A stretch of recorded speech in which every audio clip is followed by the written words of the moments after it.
says my emergency corpus is parked in liquid funds. Are they still safe? Where should I invest my emergency fund? Or how much contingency fund I need to have now? Given the scenario, do I need to increase my contingency fund size? This Bala has explained, and I think in these times of complete risk aversion, a lot of investors are getting anxious and getting worried that their liquid fund may not be safe.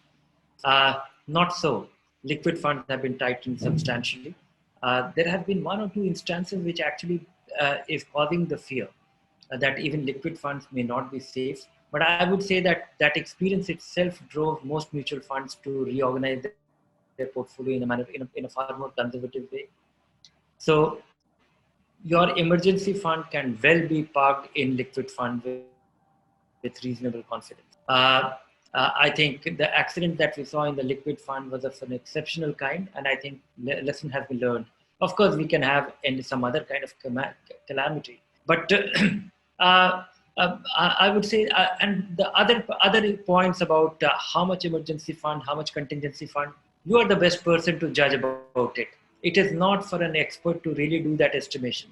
You know your kid conditions, you know your context. Just ensure that ask some loud question that how likely are you going to what is the likelihood of you losing your job, what is the likelihood, so that causes a different degree of that requires a different scale. Who are your dependents if you have your old parents and young children to be taken care of? uh, how many people depend on you?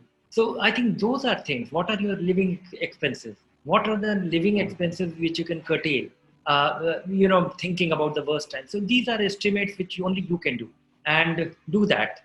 If there is a need to really, for that reason, if there is a need to take money out from equity and put it in a liquid fund, do that.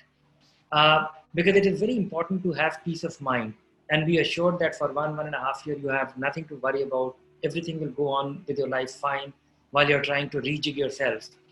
And also in this context, I would like to tell a lot of, we have been getting a lot of mails from our viewers and, readers. They have been telling me that, should they really liquidate their investment and give up, clear up their loans? I would say don't do that. Have that money. It is important, in these times, as Mr. Munger says, that do nothing. It is important to actually even have that borrowed money. Even if you have created some money for repayment and you are in good preparedness, it is better to keep that money with you. Put it in a liquid fund, keep it in a safe manner, and let a couple of months pass by, and then you can clear up. It is good to have that money in hand and actually be cleared of that liability and be immediately out of pocket. So take it easy and have that buffer from wherever it comes by.